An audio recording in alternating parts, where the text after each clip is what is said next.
Baik, pada kesempatan kali ini kita akan masuk ke modul ketiga di Cisco Introduction to Network ya, yaitu temanya tentang protokol dan model ya.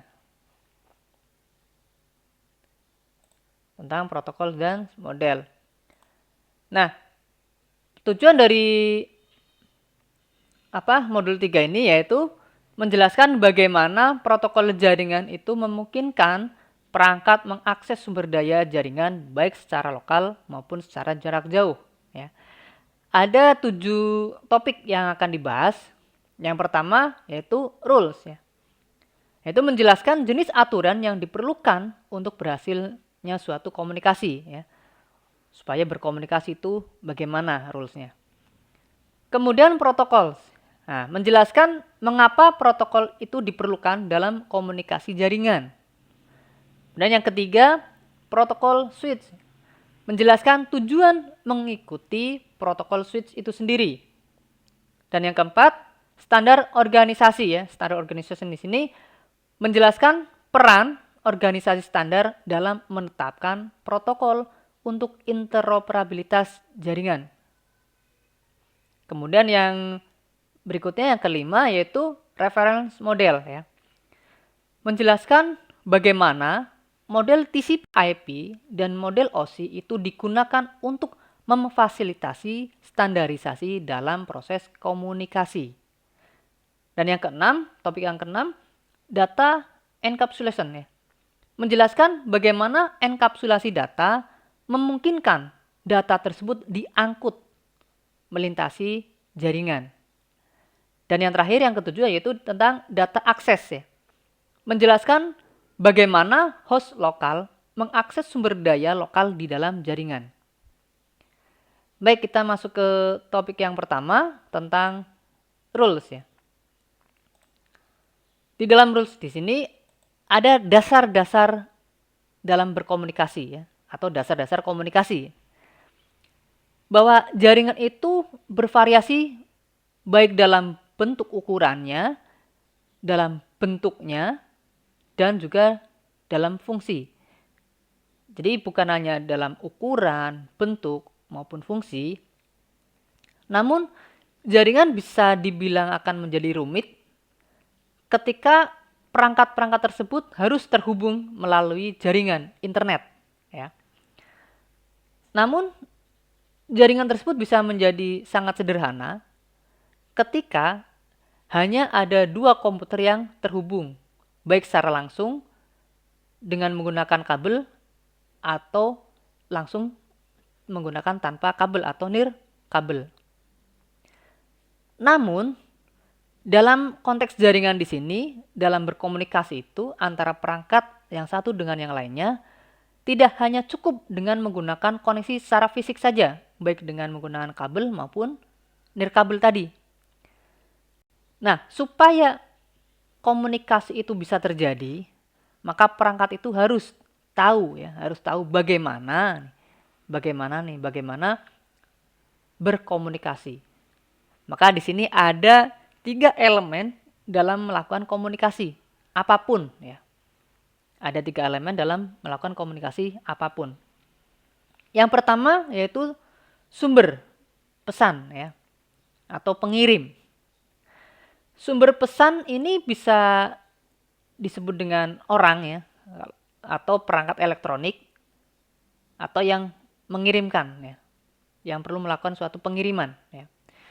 Jadi sumber pesan adalah orang atau perangkat elektronik yang perlu mengirim pesan ke orang, individu, atau perangkat lain. Kemudian yang berikutnya yaitu penerima ya. Penerima pesan. Tujuan menerima pesan ini yaitu bisa menafsirkan ya, dan juga mengartikan pesan tersebut ya. Kemudian yang ketiga adanya media ya.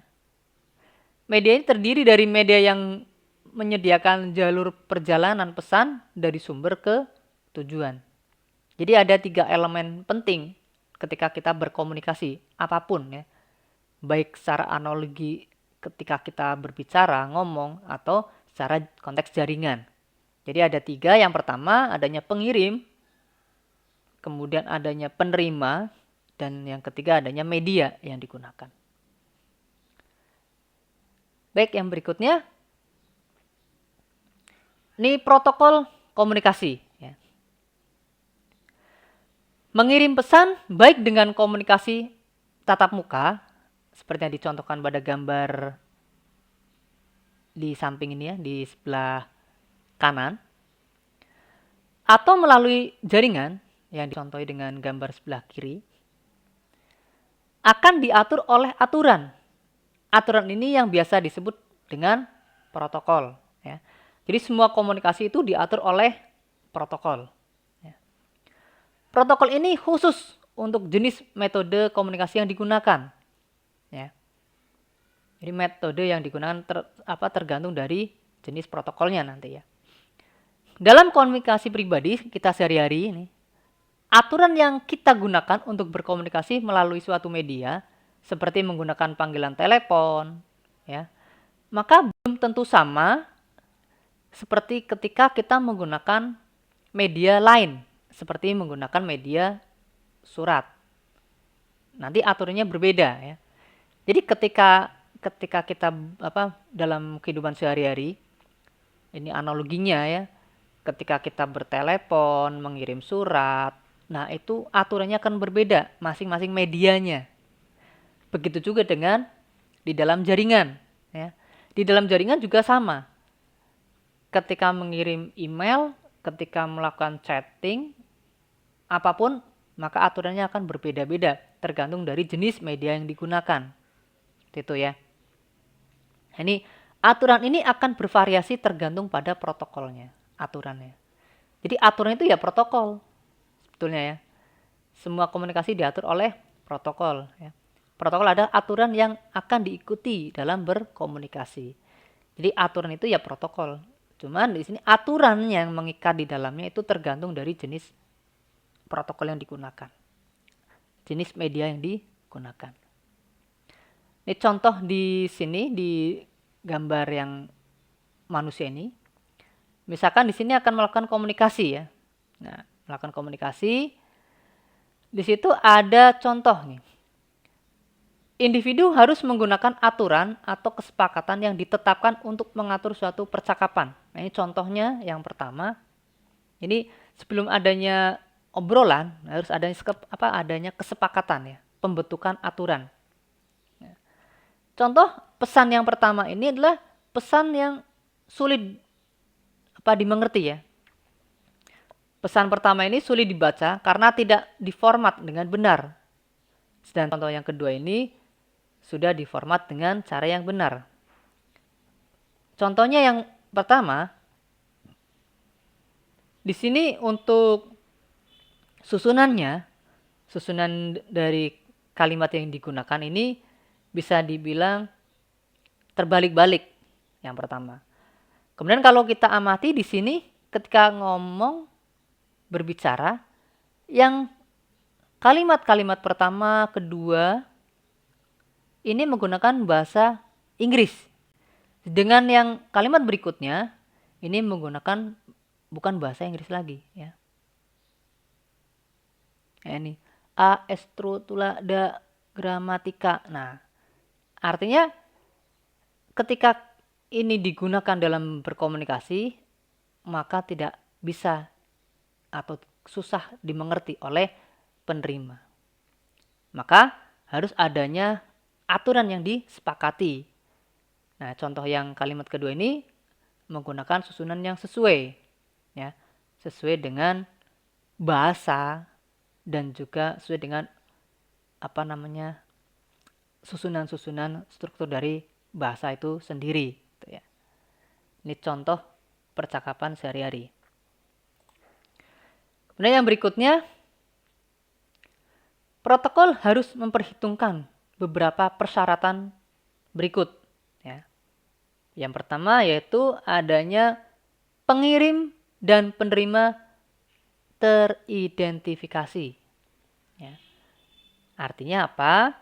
Bahwa antara pengirim dan penerima itu harus ibaratnya sudah mengerti ya. ketika lawan bicara kita siapa, kemudian waktunya kapan. Nah, ini harus disepakati ya. Sudah teridentifikasi. Kemudian menggunakan bahasa dan tata bahasa umum. Nah, jadi harus ada kesepakatan menggunakan bahasa Inggris misalkan. Kemudian tata bahasa secara umumnya tadi susunannya seperti apa ya. Yang ketiga, kecepatan dan waktu pengiriman. Dan yang keempat, persyaratan konfirmasi atau pengakuan. Nah, ini persyaratan ketika akan dilakukan suatu komunikasi ya, pembentukan suatu komunikasi. Baik, yang berikutnya persyaratan protokol jaringan. Nah, ini kalau tadi persyaratan berkomunikasi kita ya secara analogi, jadi harus menggunakan bahasanya seperti apa, konteks bahasanya seperti apa, waktunya seperti apa. Jadi kita juga ketika ngomong dengan lawan bicara kita siapa. Nah, ketika ini persyaratan protokol di jaringan. Protokol komputer secara umum harus sesuai dan mencakup persyaratan berikut. Yang pertama yaitu pengkodean pesan ya. Yang kedua, performatan dan enkapsulasi pesan. Yang ketiga, ukuran pesan. Keempat, waktu pesan. Dan kelima, opsi pengiriman pesan. Nah, ini yang pertama tentang pengkodean pesan ya. Ini pengkodean pesan. Encoding adalah proses mengubah informasi menjadi bentuk lain yang dapat diterima untuk transmisi. Jadi pesan itu harus dikodekan. Yang disebut dengan prosesnya disebut dengan encoding. Ya.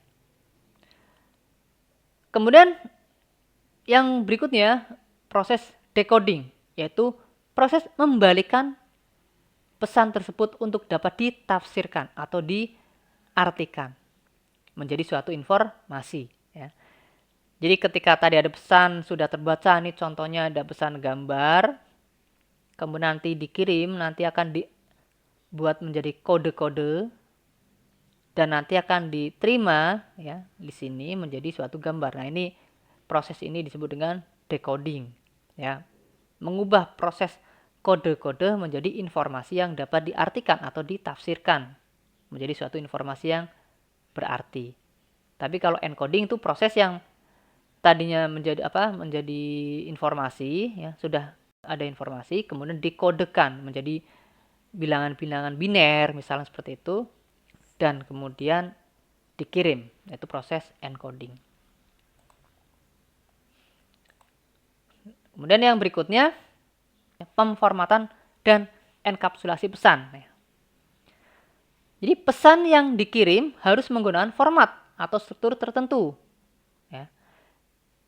Format pesan tergantung pada jenis pesan dan saluran yang digunakan atau media yang digunakan untuk menyampaikan pesan tersebut. Jadi ketika kita mengirim suatu pesan dari sumber ketujuan, maka pesan tersebut harus menggunakan format atau struktur tertentu, ya.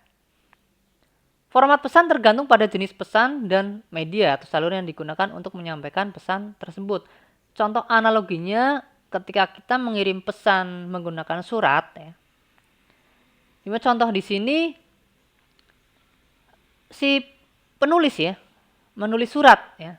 Nah, ini contoh komunikasi yang sangat umum dilakukan selama berabad-abad tahun lamanya. Maka surat ini harus memiliki format, ya. Format yang bisa disepakati, yang tidak akan berubah. Nah, contohnya di sini adanya pengenal penerima, ya. Ada pengenal penerima, adanya salam, ada isi pesan, dan ada ungkapan penutup pengirim pengenal si pengirim ya.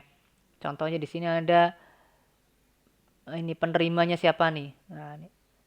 Untuk si Jane ya, Jane ini kemudian ada salamnya ya.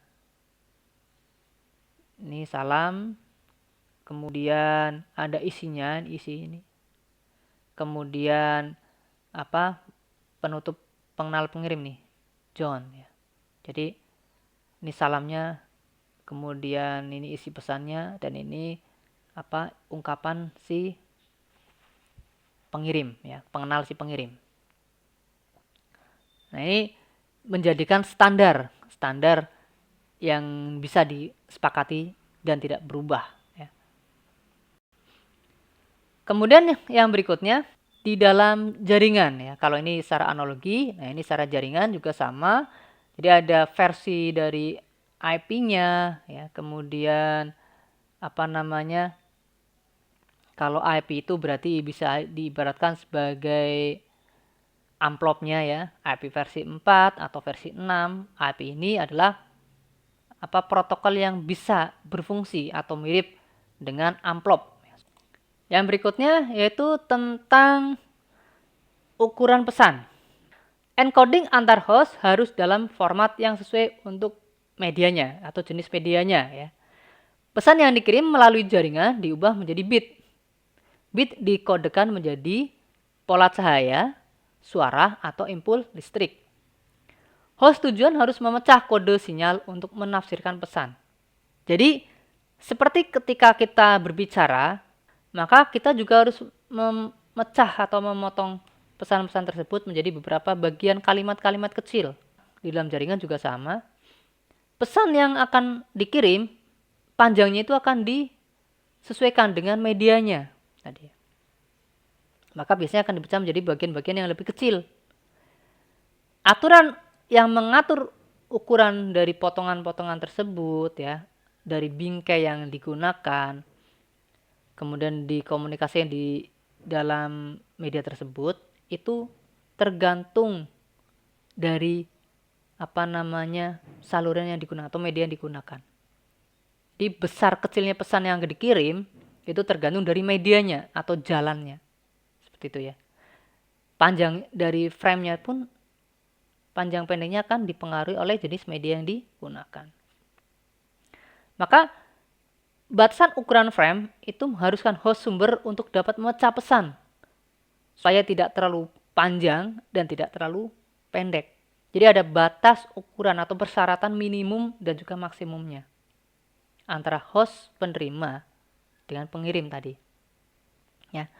Jadi ketika pesan ini dikirim, ini contoh ya, satu langsung dikirim, maka di sini bisa terjadi adanya hambatan nih. Kenapa? Karena contoh media yang ada di sini, taruhlah jalan itu hanya bisa dilalui oleh mobil kendaraan kecil. Namun langsung dikirim menggunakan mobil dengan kapasitas yang besar, maka jalan tersebut akan rusak. Ketika rusak, ini analoginya ya, ketika rusak, jalannya berlobang misalkan, akhirnya data itu hancur ya. Maka ketika sampai di tujuan, data itu tidak sempurna. Seperti itu. Analoginya seperti itu ya. Tapi ketika pesan itu dikirim melalui suatu media, dan itu sesuai dengan kapasitas media tersebut, maka pesan ini akan terkirim dan sampai dengan sempurna. Ibaratnya seperti itu ya. Dengan baik. Nah ini frame-frame ini, contohnya ini ada satu amplop ya. Satu frame, ini satu frame. Besar ukuran ini disesuaikan dengan jenis media, baik minimum maupun maksimumnya. Misalkan nih minimumnya 1 kilo, maksimumnya 10 kilo. Nah, maka setiap frame ini ukurannya sama. Misalkan 10 kilo, 10 kilo, 10 kilo. Itu ya, jadi disesuaikan dengan jenis media yang menghantarkannya tersebut. Ya. Kemudian nanti pesan ini ketika sampai di sini akan direkonstruksi. Ya. Yang tadinya terpecah-pecah, maka akan direkonstruksi menjadi suatu pesan utuh. Nah, ini frame-frame ini, di dalam frame ini, di dalamnya terdapat informasi pesan asli, ya, dan juga alamat yang sama dengan frame-frame yang lain. Jadi misalkan nih ada 3 ini, alamat pengirimnya siapa, alamat tujuannya siapa, nanti akan sama dengan yang ada di frame-frame yang lain. Walaupun isinya nanti berbeda-beda. Contoh ada frame misalkan ABC ya. ABC itu tidak bisa dikirim langsung menjadi ABC tapi dipisah A, B sama C. Pesan frame yang satu ini A, pesan yang kedua ini B, pesan yang ketiga adalah C. Ketika sampai ke sini menjadi ABC. Nah, ini alamat pengirim dan penerima sama ya antara frame satu dengan frame yang lainnya. Gitu ya. Baik, intinya pesan itu ketika akan dikirim itu nanti akan dipecah-pecah menjadi beberapa bagian kecil sesuai dengan jenis medianya ya. Dan akan dirubah menjadi bentuk bit biner ya, 0 dan 1. Dan dihantarkan melalui media sesuai dengan jenis medianya. Apakah menggunakan pola cahaya, kalau kita menggunakan fiber optics, menggunakan suara, gelombang-gelombang suara ketika kita menggunakan koneksi wireless, atau menggunakan input listrik kalau kita menggunakan wire. Baik, next ya. Lanjut. Yang berikutnya yaitu tentang pengaturan ukuran pesan. Nah, pengaturan waktu pesan juga sangat penting dalam komunikasi jaringan. Pengaturan waktu pesan meliputi adanya flow control atau aliran kontrol ya, kontrol aliran, yaitu mengatur kecepatan transmisi data dan menentukan seberapa banyak informasi yang dapat dikirim dan kecepatan pengirimannya. Ya. Jadi proses ini adalah proses mengelola kecepatan transmisi data. Kemudian tadi menentukan seberapa banyak informasi dapat dikirim dan kecepatan pengirimannya. Misalnya, jika satu orang berbicara terlalu cepat, maka penerima akan sulit mendengar dan memahami pesan tersebut. Dalam komunikasi jaringan, terdapat protokol jaringan yang digunakan oleh perangkat sumber maupun perangkat tujuan untuk bernegosiasi dan mengatur arus informasi. Jadi ini yang mengatur kecepatannya tadi ya. Kalau orang berbicara terlalu cepat, maka kadang susah untuk diterima. Maka harus ada flow controlnya untuk mengatur kecepatan transmisi data tersebut. Ya. Waktu juga mempengaruhi banyaknya informasi yang bisa dikirim dan kecepatan pengirimannya. Nah, ini waktunya nih. Jika seseorang berbicara terlalu cepat, sulit bagi orang lain untuk mendengar dan memahami pesan tersebut. Ya, tadi. Nah, dalam komunikasi jaringan, host, sumber, dan tujuan menggunakan metode kontrol untuk menegosiasi waktu yang tepat untuk berkomunikasi supaya dapat berhasil. Jadi selain tadi ada mengelola kecepatan transmisi datanya, pengirimannya, kemudian juga waktu ini akan mengontrol nih kapan harus dikirim tadi, kemudian kecepatannya bagaimana, nah itu ya dalam komunikasi tadi. Kemudian yang kedua yaitu respon timeout ya, atau waktu tunggu respon tanggapan ya. Mengatur berapa lama perangkat menunggu saat tidak mendengar balasan dari tujuan ya. Jadi misalkan ketika ada orang itu melakukan pertanyaan, kemudian saya kasih pertanyaan dengan waktu 2 menit untuk menjawab. Ketika sampai 2 menit dalam batas waktu tersebut dan tidak ada jawaban, maka bisa dianggap bahwa tidak ada jawaban yang datang nantinya dan tidak ada reaksi yang sesuai. Berarti dianggap tidak ada tanggapan. Maka si penanya tersebut akan mengulang pertanyaan yang sama. Atau sebaliknya, melanjutkan percakapan. Jadi ketika ngobrol, ketika bertanya, nah ini kan namanya respon timeout ya. Tunggu dulu nih. Ketika nanya, kok nggak jawab? Benar nanya lagi nih. Siapa tahu memang nggak terdengar ya. Nanya lagi, ternyata nggak merespon lagi. Yaudah lanjut lanjut pembicaraan lagi. Ibaratnya seperti itu. Nah ini host di dalam jaringan juga menggunakan protokol jaringan yang menentukan berapa lama waktu tunggu tanggapan tersebut ya.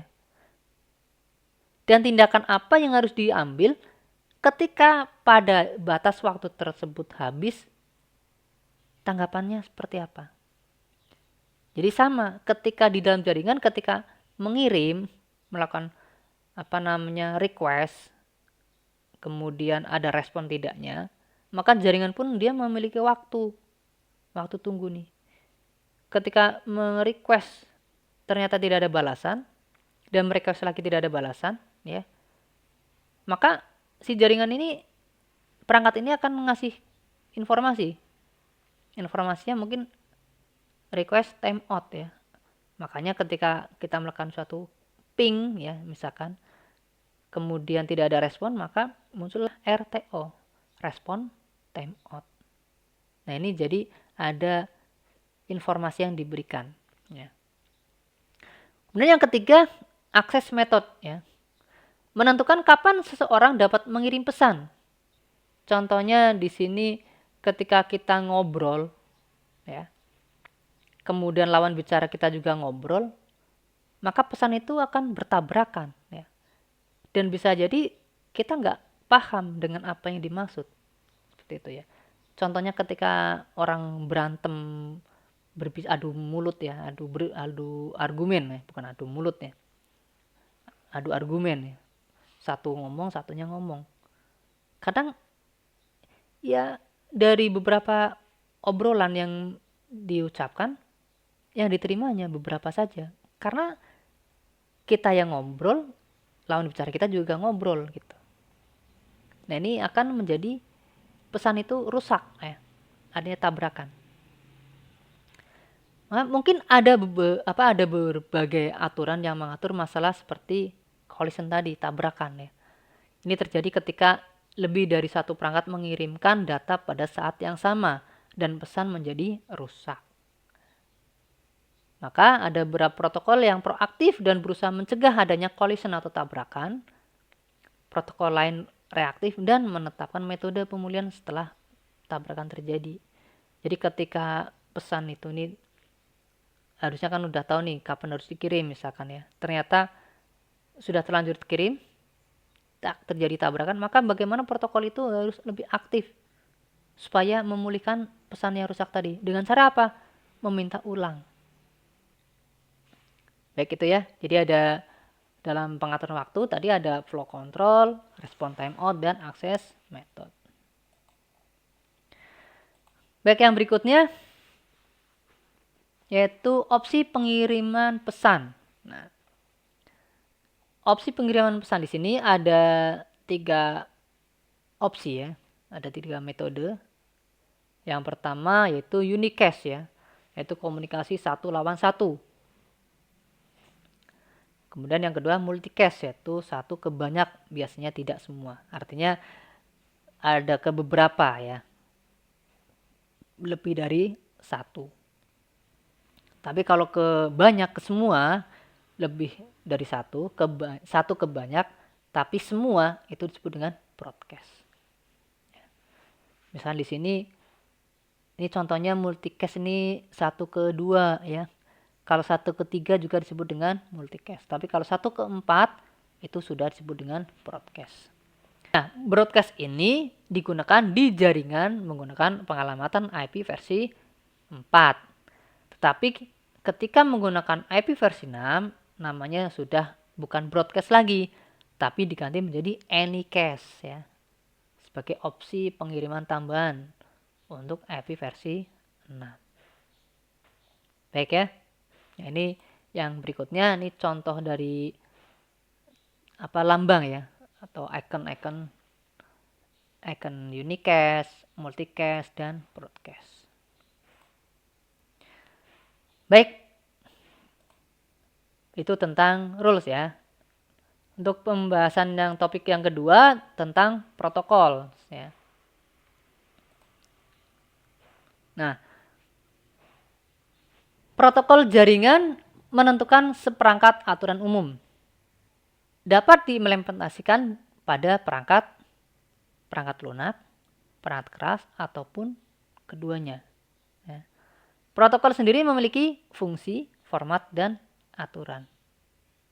Nah, di sini kita juga harus tahu bahwa Agar perangkat akhir dapat berkomunikasi melalui jaringan, maka setiap perangkat harus mematuhi seperangkat aturan yang sama. Ya. Aturan-aturan ini yang disebut dengan protokol dan memiliki banyak fungsi dalam jaringan. Protokol jaringan menentukan format umum, ya, dan seperangkat aturan untuk bertukar pesan antar perangkat. Protokol juga diimplementasikan oleh perangkat akhir dan perangkat perantara dalam hal apapun, ya, seperti perangkat lunak, perangkat keras, ataupun keduanya. Kemudian setiap protokol juga memiliki fungsi, format, dan aturan komunikasi masing-masing.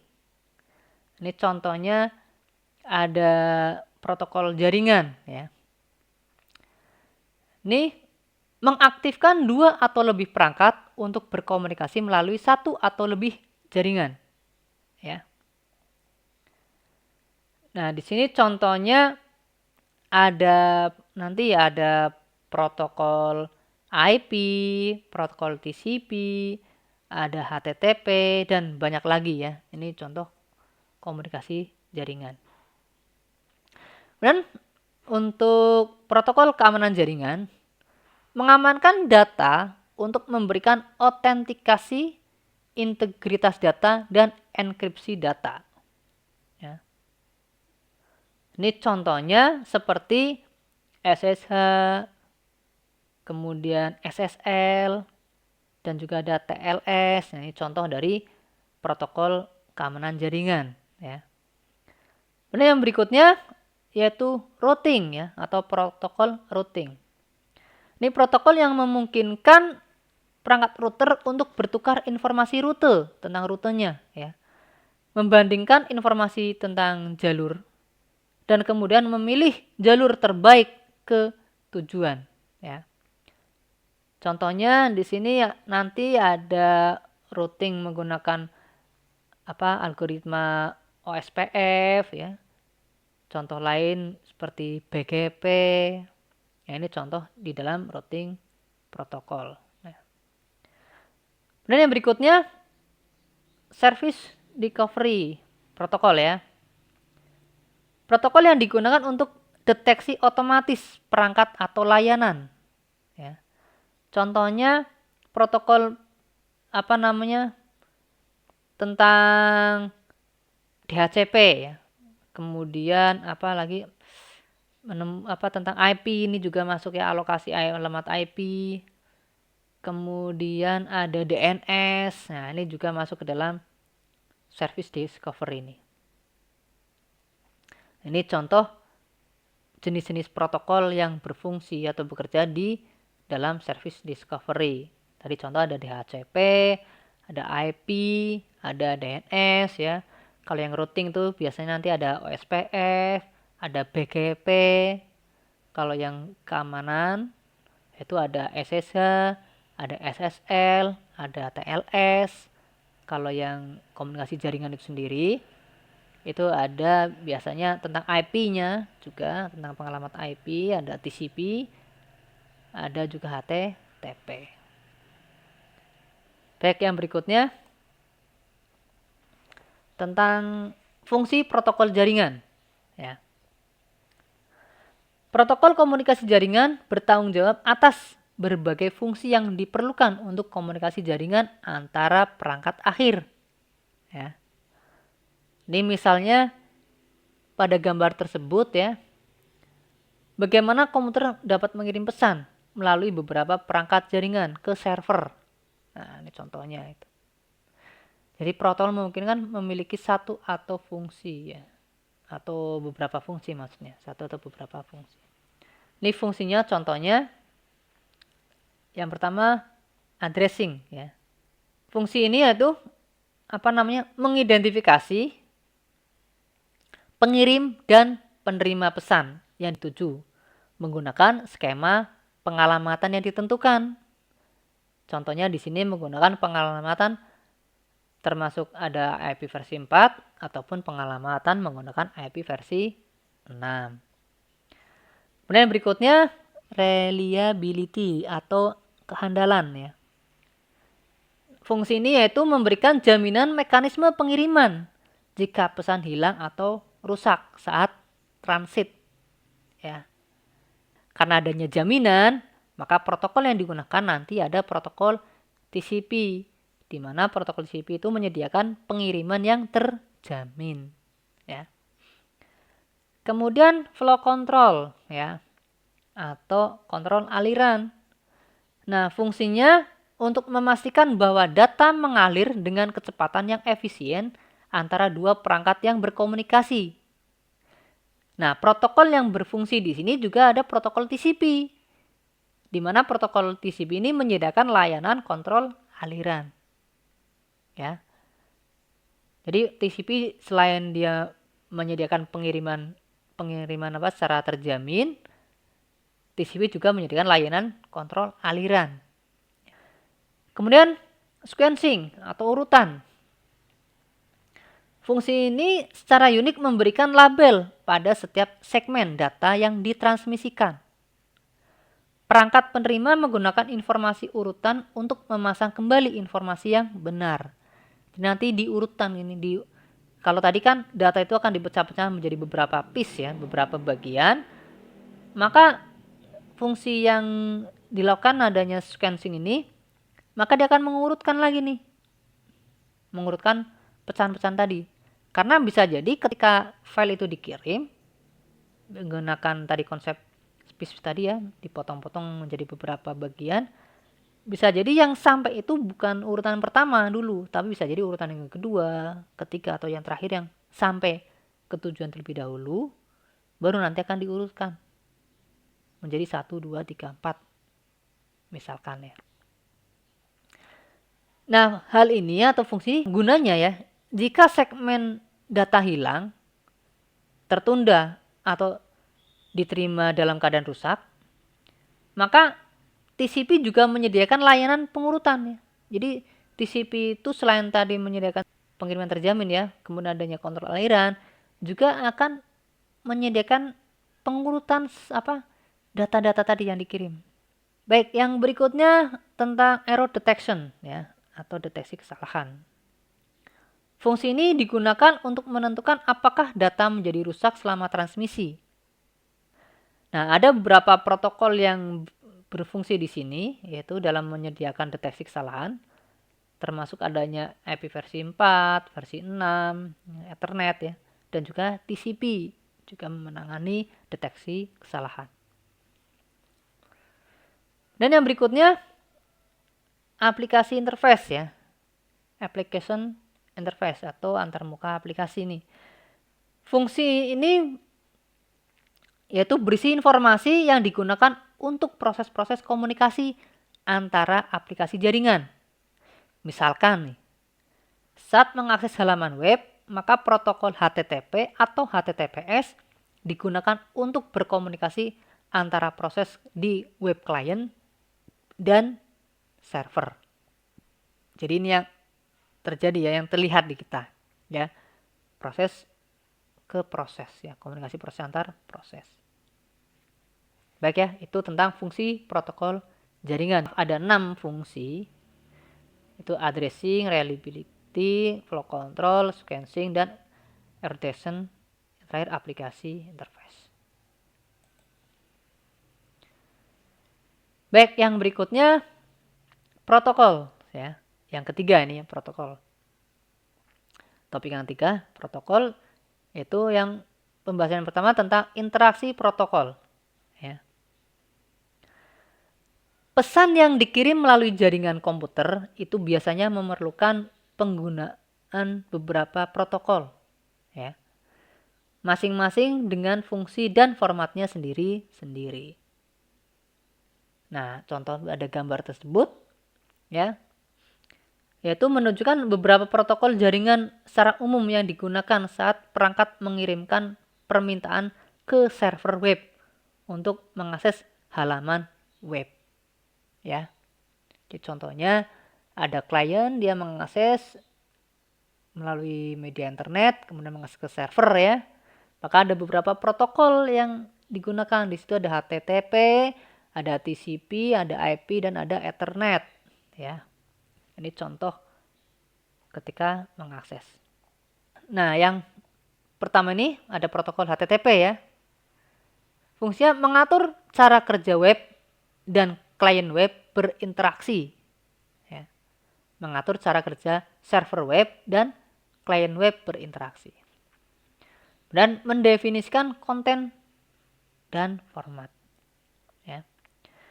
Jadi protokol ini mengatur cara server web dan klien web untuk berinteraksi. Ya.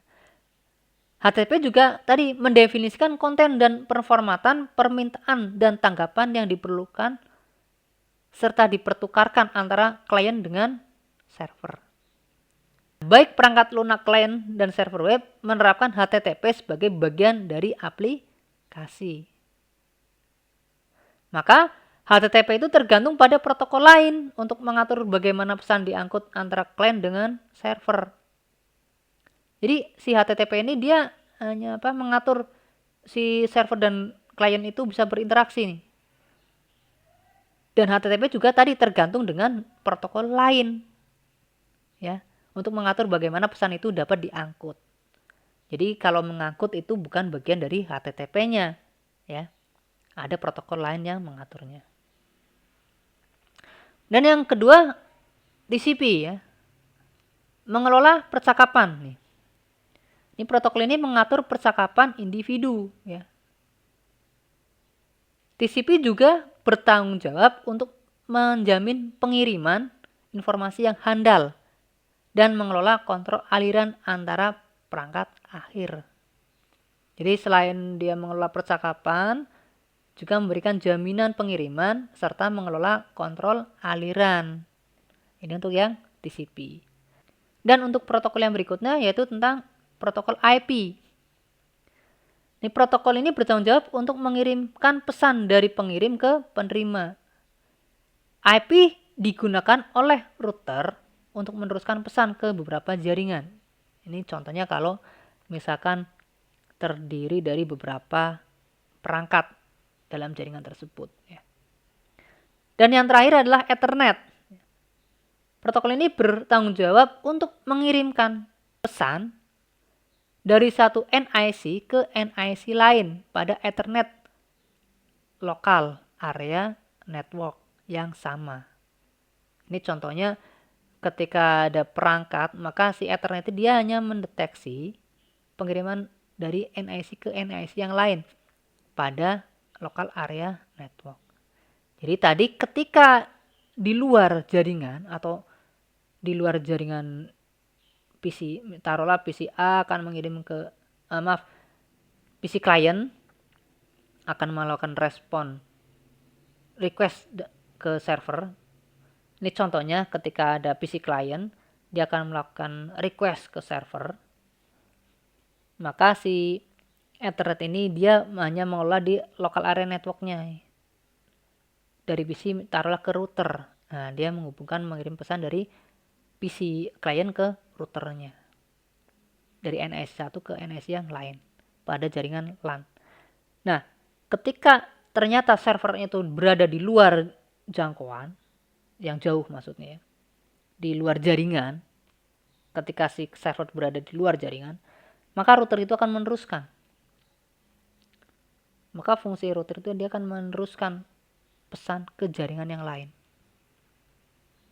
Nah ini diatur oleh protokol IP ini tadi, Internet Protocol. Baik ya. Baik, yang berikutnya, yang ketiga, topik yang ketiga tentang protokol switch. Dalam banyak kasus, ini protokol itu harus dapat bekerja dengan protokol lain. Apa itu protokol switch? Protokol switch adalah sekelompok protokol yang saling terkait diperlukan untuk melakukan fungsi komunikasi.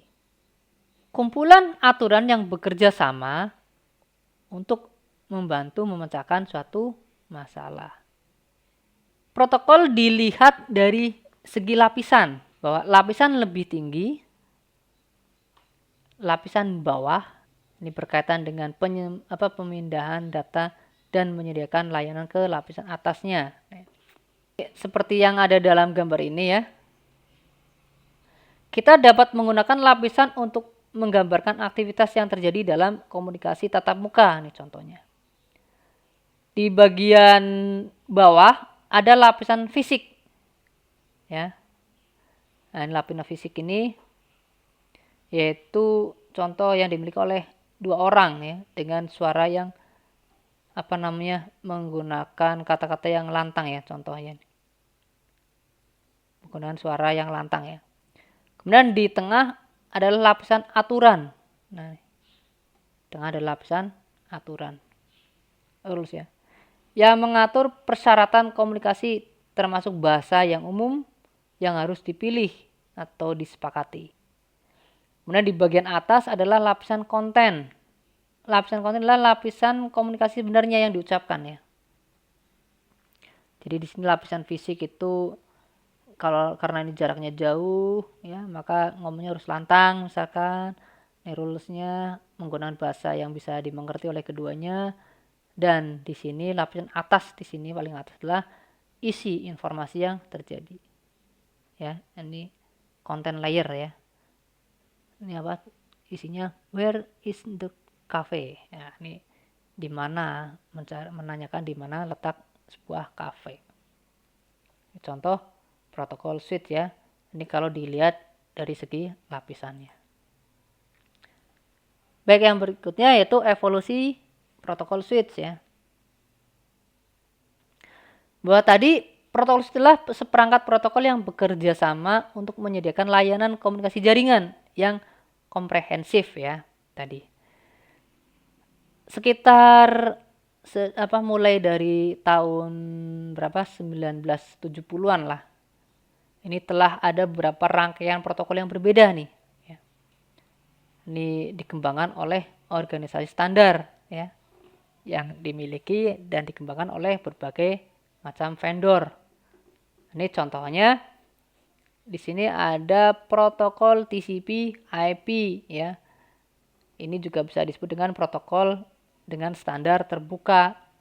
Yang berarti protokol ini tersedia secara bebas untuk umum dan setiap vendor dapat menerapkan protokol ini pada perangkat keras atau perangkat lunak mereka masing-masing ya. Nah, protokol berbasis standar ini adalah proses yang telah disahkan oleh industri-industri di jaringan ya. Jadi standar terbuka ini karena dia sifatnya berbasis terbuka dan sudah standar, maka ini sudah disepakati dan disahkan oleh industri jaringan ya, yang disetujui oleh organisasi standar itu sendiri ya. Penggunaan standar dalam mengembangkan dan menerapkan protokol itu memastikan bahwa produk dari berbagai produsen itu dapat saling beroperasi dengan sukses lah ya. Nah, ini ketika protokol-protokol itu tidak diawasi dengan ketat oleh sebuah produsen tertentu ya, maka peralatan atau perangkat keras maksudnya, perangkat keras atau perangkat lunak itu tidak dapat berhasil berkomunikasi dengan baik ya. Contohnya apa? Ya karena saling berbeda penafsiran seperti itu. Nah, ini ada TCP/IP, kemudian ada OSI, ada AppleTalk, dan ada Novel Network. Nah, ini contoh protokol switch yang ada. Ini sejak tahun 1970-an ini. Ini fungsinya untuk yang TCP/IP ini yang paling umum digunakan dan dikelola oleh IETF ya. Kalau yang OSI ini standar terbuka juga, dan ini dikelola oleh itu ya. Kemudian AppleTalk itu dikembangkan oleh Apple itu sendiri, dan Novel Network juga oleh si Novel itu sendiri ya dikembangkan ya. Nah, ini contoh ini menggunakan layer-layer ya, ada layer 1, 2, 3, 4 ya.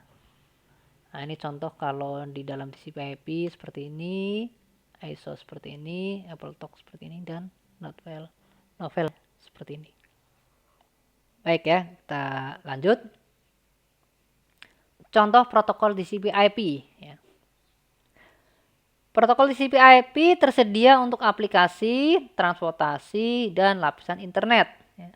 Nah, ini tidak ada protokol TCP/IP di lapisan akses jaringan. Nah, protokol LAN lapisan akses jaringan yang paling umum adalah protokol Ethernet dan WLAN atau LAN nirkabel ya, wireless LAN. Nah, protokol lapisan akses jaringan bertanggung jawab untuk mengirimkan paket IP melalui media fisik. Ini contohnya pada gambar.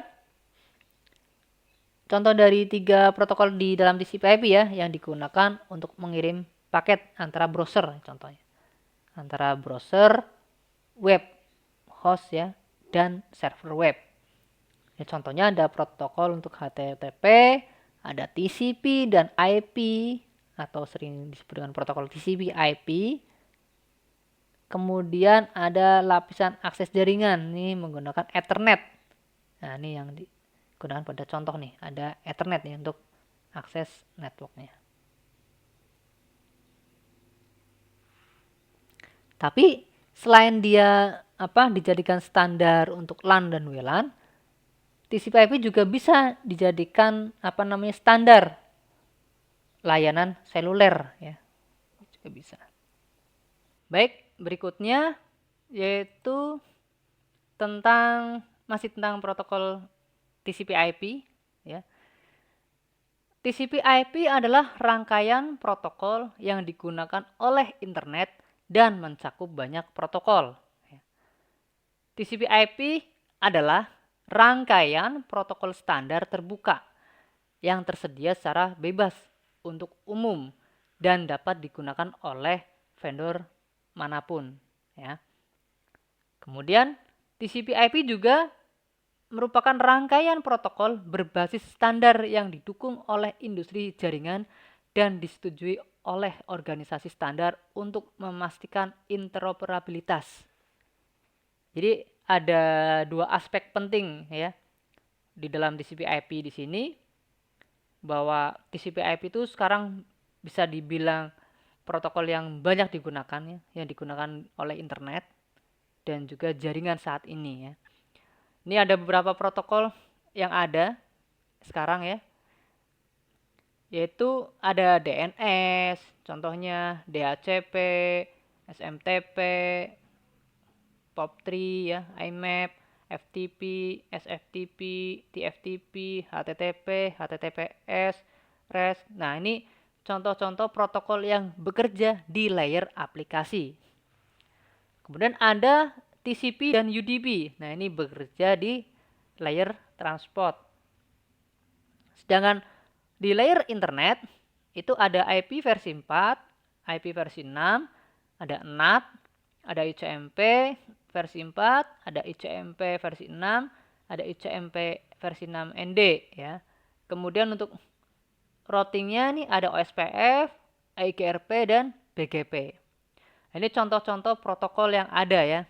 Kemudian yang di layer paling bawah atau layer network access di sini ada ARP, kemudian ada Ethernet dan ada WLAN ya atau wireless LAN. Ini contoh-contoh protokol yang sekarang digunakan ya di dalam internet dan jaringan saat ini. Ya. Baik, berikutnya kemudian proses komunikasi TCP/IP. Nah, proses komunikasi di TCP/IP. Sebuah server web merangkum dan mengirimkan halaman web ke klien.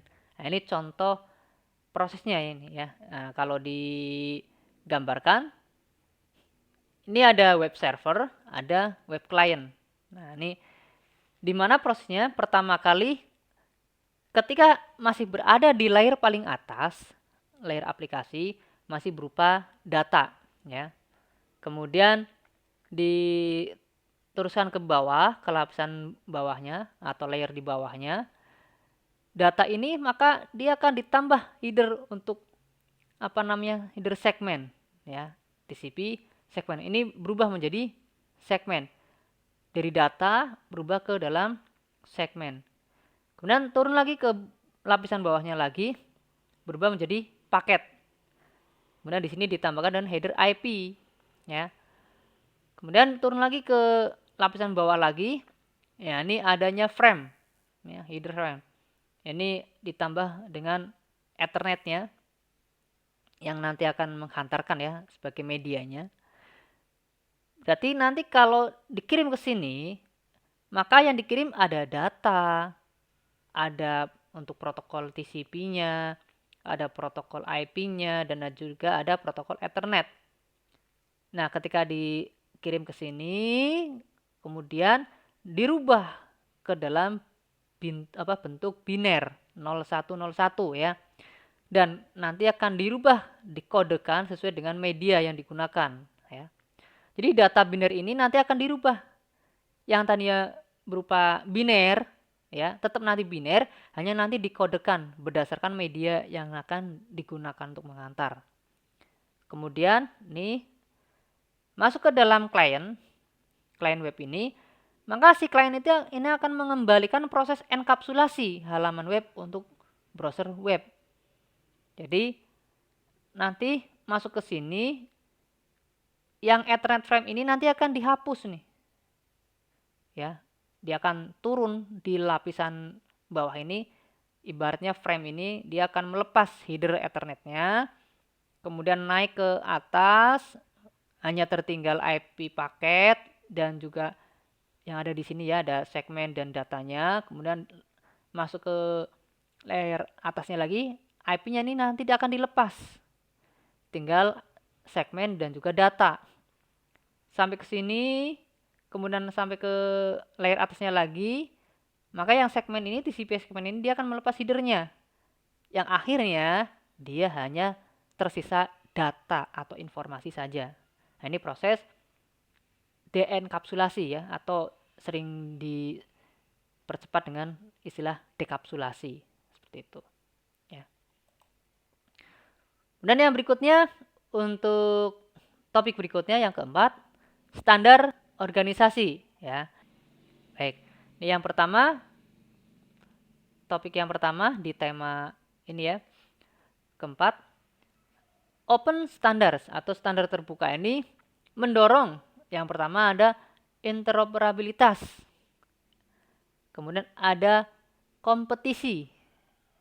Kemudian ada inovasi. Kemudian yang dilakukan oleh standar ini yaitu mengatur ya. Mengatur semua protokol yang ada, kemudian mempatenkan ya.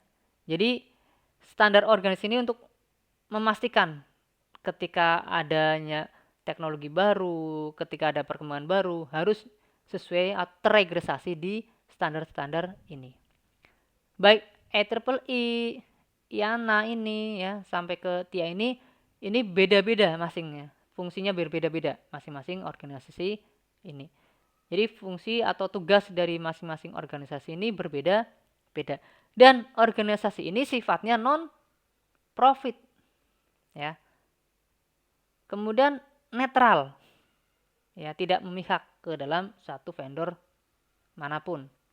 Kemudian didirikan untuk mengembangkan dan mempromosikan konsep standar terbuka. Jadi ketika ada suatu vendor kemudian melakukan suatu riset ya, kemudian ada inovasi baru, kemudian diuji sama standar ini, ternyata bisa digunakan. Nah, seperti itu ya. Ini contoh-contoh apa namanya yang ada itu kayak zaman dulu ada Bluetooth ya. Kemudian ada Blu-ray. Nah, itu kan dulunya ada contoh kayak yang Blu-ray itu ada 2 vendor, kemudian bersaing, ternyata ada satu vendor yang memang bisa digunakan, akhirnya dipakailah itu dan dipatenkan, kemudian dijadikan standar untuk penyimpanan yang ada saat ini gitu. Seperti Bluetooth juga sama ya. Jadi harus terregistrasi di open standar ini atau standar terbuka ini. Baik, yang berikutnya internet standar ya. Internet standar ini juga sama ya. Jadi bertanggung jawab untuk mempromosikan dan membuat standar untuk internet dan protokol TCP/IP ya. Jadi berbagai organisasi itu memiliki tanggung jawab yang berbeda-beda tadi ya. Memiliki tanggung jawab atau fungsi yang berbeda-beda untuk mempromosikan dan membuat standar untuk internet dan protokol TCP/IP. Seperti itu. Nah, ini ada contoh, ada Internet Society. Ini fungsinya atau tugasnya mempromosikan perkembangan terbuka dan evolusi internet. Kemudian ada Internet Architecture Board ya, bertanggung jawab atas pengelolaan dan pengembangan standar internet. Ada Internet Engineering Task Force, yang ini mengembangkan, mempengaruhi dan memelihara teknologi internet dan TCP/IP. Dan ini ada Internet Research Task Force, yang ini berfokus pada penelitian jangka panjang terkait internet dan protokol TCP/IP. Jadi masing-masing standar ini atau organisasi ini fungsinya berbeda-beda. Ini kalau dilihat di bagannya, IETF ini dia di bawah IAB ya. Dan IRTF ini juga di bawah IAB. IAB ini di bawahnya Internet Society. Jadi ini semakin turun, oh ini lembaga paling tinggi partnya ya. Kemudian turun ke bawah, kemudian dikelompokkan lagi berdasarkan grup-grupnya masing-masing. Yang ini dan yang ini. Ya, yang IETF dan IRTF. Itu ya. Kemudian yang berikutnya, organisasi standar yang terlibat dengan pengembangan dan mendukung TCP/IP ya. Untuk pengembangan TCP/IP sendiri ya, ini yang terlibat ada IANA dan ada ICANN ya. IANA dan ada ICANN. Nah, ini ICANN ini ibaratnya yang dijadikan Internet Corporation ya, yang ditugaskan untuk mengalokasikan atau memanajemen nama dan nomor dari internet itu ya. Ini mengkoordinasikan, mengalokasikan alamat IP ya, kemudian mengelola nama domain dan menetapkan informasi lainnya. Nah, ini basisnya ini di Amerika Serikat ya. Ini basis dari ICANN ini. Kemudian ada IANA ya, IANA atau Internet Access Number Authority ya. Nah, ini mengawasi dan mengelola alokasi alamat IP, kemudian memanajemen nama domain dan mengidentifikasi protokol untuk ICANN ini. Jadi ibaratnya ini kayak di bawahnya ICANN ini. Nah, ini bertanggung jawab untuk mengawasi dan mengelola alamat IP, pengelolaan nama domain, dan mengidentifikasi protokol untuk ICANN. Baik, berikutnya Electronic and Communication Standards. Nah, ini yang bekerja di dalam atau di bidang elektronik ya. Ini meliputi ada IEEE ya, Institute of Electrical and Electronics Engineer. Ini didedikasikan untuk menciptakan standar dalam tenaga dan energi ya, perawatan, kesehatan, telekomunikasi dan jaringan. Ini standar ini penting ya, standar jaringan ini sangat penting. Ini contoh mencakup standar kayak Ethernet 802.3 ya. Kemudian ada untuk WLAN 802.11. Nah, ini contoh standar dari jaringan IEEE. Ya. Kemudian Electronic Industries Alliance. Ya, ini mengembangkan standar yang berkaitan dengan kabel listrik, konektor dan rak 19 inch yang digunakan untuk memasang peralatan jaringan. Kemudian tadi ada TIA ya, atau Telecommunication Industry Association. Ini mengembangkan standar komunikasi pada perangkat radio, menara seluler, perangkat voice over IP atau VoIP ya, kemudian komunikasi satelit, dan masih banyak lagi. Kemudian yang berikutnya International Telecommunication Union, Telecommunication Standardization Sector atau I2T ya. Ini mendefinisikan standar untuk kompresi video, Internet Protocol Television atau IPTV, dan komunikasi broadband seperti Digital Subscriber Line. Standar ini yang mengatur tentang kayak misalkan ketika saya membuat suatu konten video, kemudian nanti diupload ke internet, nanti resolusinya berapa, standarnya berapa, bagaimana. Ini kalau kalian pernah dengar istilah ada PAL ya, kemudian ada apa namanya NTSC ya kalau nggak salah ya. Nah itu ini yang mengatur nih. Kemudian ada tentang broadband, komunikasi broadband ini kayak contoh apa jaringan-jaringan internet yang sekarang itu ya, menggunakan provider yang ada seperti ada Speedy contohnya ya, dan ada yang lainnya nih contoh di Indonesia, dan ada DSL ini sama nih kayak penggunaan telepon yang dijadikan nanti untuk koneksi internet. Nah, ini yang mengatur ini. Atau yang sekarang adanya IPTV ya, TV-TV digital dengan menggunakan IPTV, baik menggunakan apa gadget kayak Android misalkan. Nah itu juga yang mengatur. Baik, berikutnya model reference. Ya, ini manfaat menggunakan model berlapis ya. Nah, kita itu sebenarnya tidak benar-benar bisa melihat paket secara nyata yang berjalan melintasi jaringan ya. Jadi kita tidak bisa melihat oh ini ada apa namanya ada paket yang mengalir ya. Mulai dari PC misalkan membuka browser, kemudian kita melakukan suatu apa fungsi di situ ya pencarian atau lain sebagainya. Kemudian sampai ke server dan kembali ke kita. Secara nyata kita tidak bisa melihat paket-paket yang berjalan ya. Namun kita bisa mensimulasikan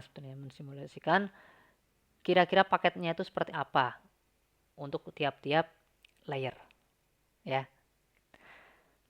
Nah, ini manfaat menggunakan model berlapis ini, kita bisa mengerti ya, pada lapisan paling atas atau layer paling atas itu apa yang bekerja di situ, prosesnya seperti apa sampai dengan ke lapisan paling bawah ya. Kompleksitas konsep seperti bagaimana jaringan beroperasi bisa jadi sulit untuk dijelaskan dan dipahami. Nah, untuk alasan inilah model berlapis digunakan untuk bisa membantu kita dalam memahami begitu. Kira-kira prosesnya seperti apa gitu ya. Nah, ada dua model berlapis ya yang menggambarkan operasi jaringan yang sering digunakan ya, yaitu ada model reference open system interconnection atau sering disebut dengan model OSI layer ya. Kemudian model reference TCP IP ya. Ya, ini ada dua model yang sering digunakan. Baik, berikut adalah keuntungan menggunakan model berlapis ya. Yang pertama ini membantu dalam desain protokol.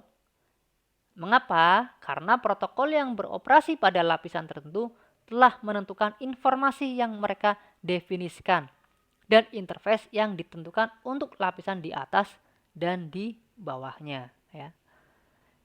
Kemudian memupuk persaingan karena produk dari vendor yang berbeda dapat bekerja sama.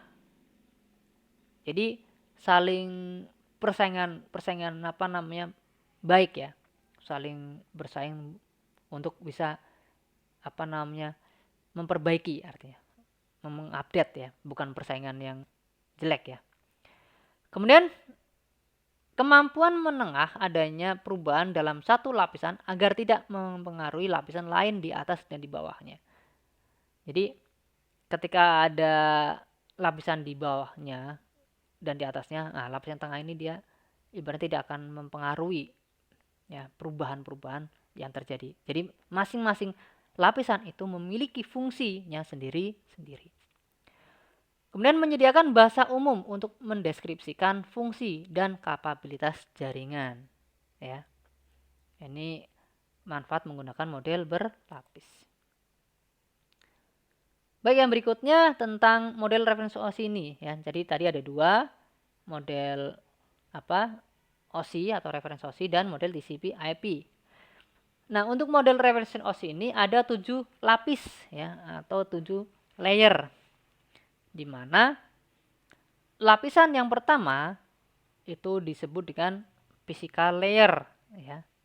Lapisan kedua data link layer, lapisan ketiga network layer, lapisan keempat transport layer, 5 session layer, 6 presentasi layer, dan 7 aplikasi layer. Nah, ini fungsinya. Lapisan yang ketujuh ini ya. Ini lapisan yang aplikasi berisi protokol yang digunakan untuk komunikasi proses ke proses. Dan lapisan presentasi menyediakan representasi umum dari data yang ditransfer antara layanan lapisan aplikasi. Ya. Dan yang session memberikan layanan ke lapisan presentasi dan untuk mengelola pertukaran data.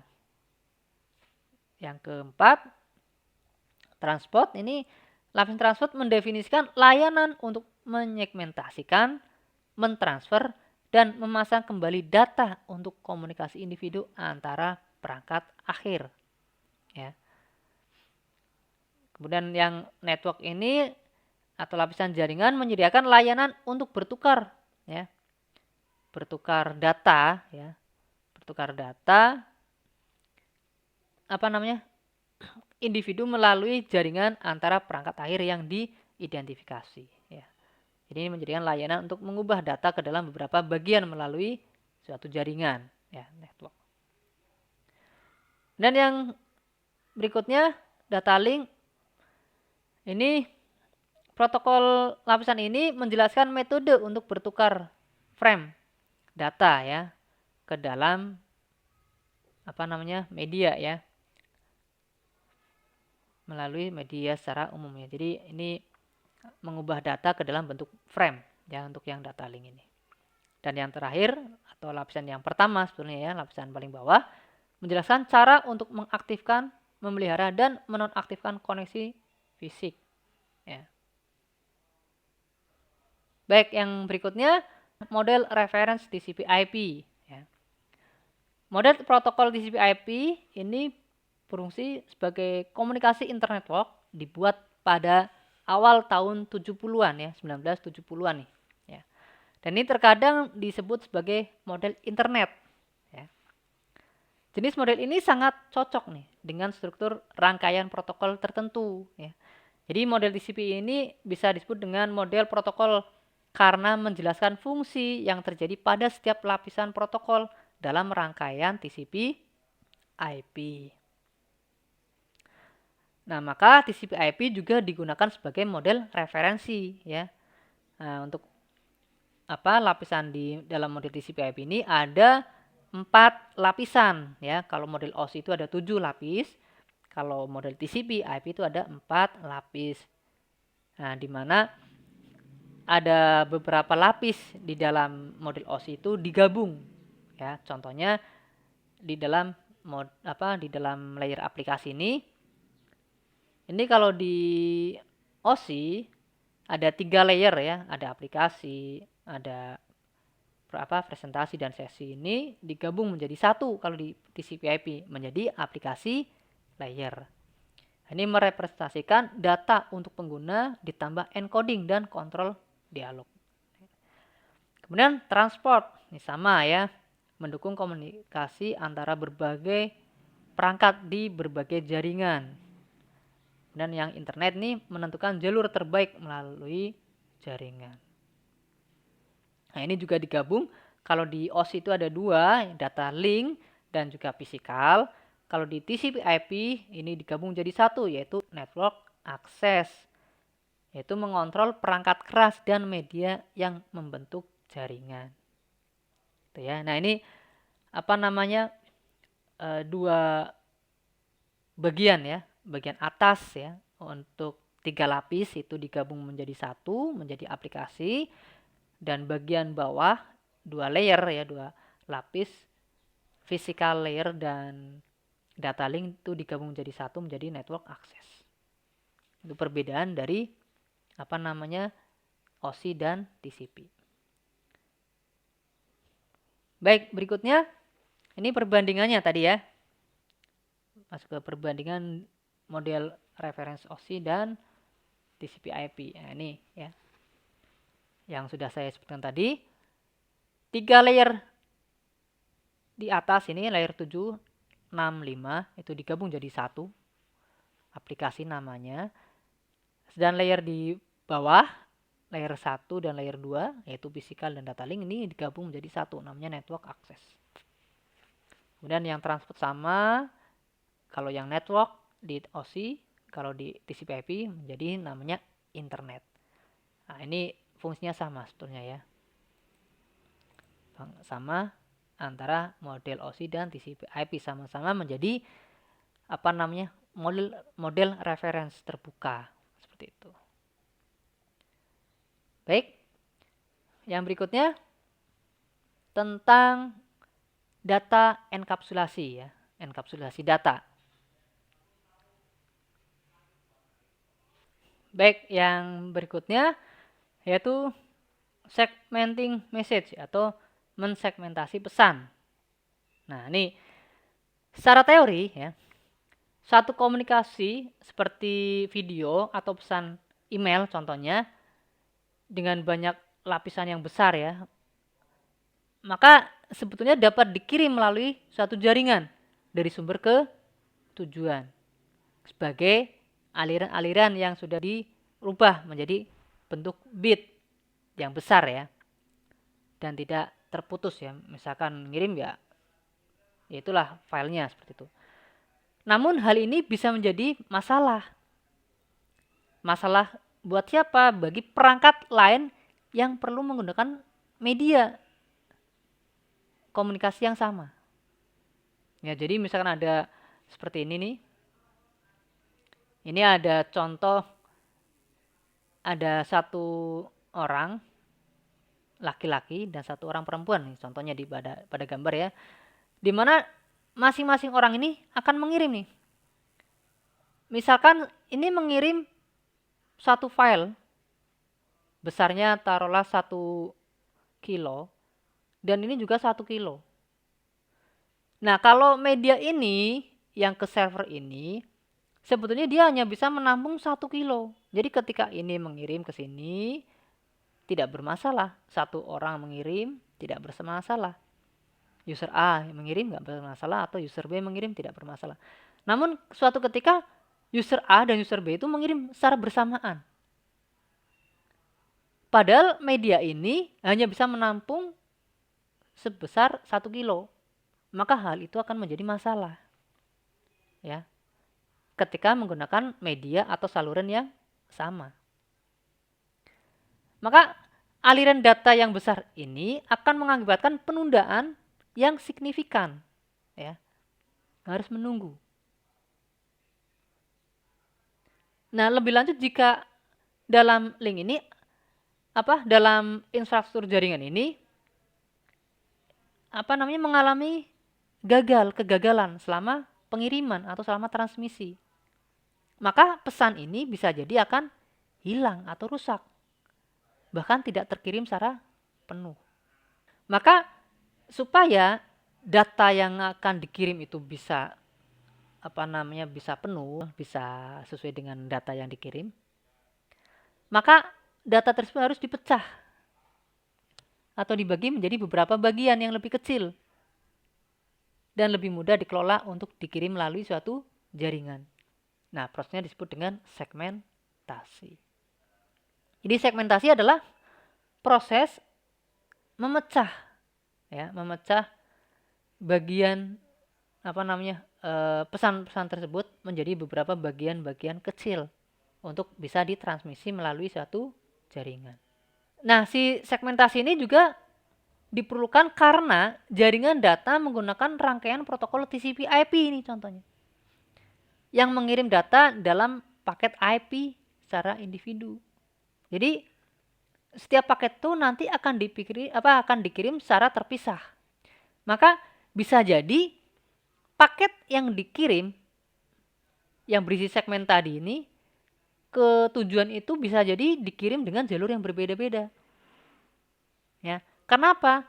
Karena tadi, misalkan di sini jalurnya hanya bisa menampung 1 kilo, ternyata yang dikirim ini ada 2 kilo. Maka pesan yang di sini akan dipecah-pecah. Ya. Bukan berarti berarti si user A ini dia akan dikirim melalui jalur A, si B melalui jalur B. Belum tentu, bisa jadi keduanya menggunakan jalur yang sama. User A menggunakan jalur A, user B bisa juga menggunakan jalur A. Atau user A bisa menggunakan jalur B, user B juga menggunakan jalur B. Nah, bisa juga karena kondisi ini tidak bisa menampung, maka akan dipecah. Paket yang pertama user A dikirim menggunakan jalur A, paket yang kedua user A mengirim dengan menggunakan jalur B. Bisa jadi seperti itu.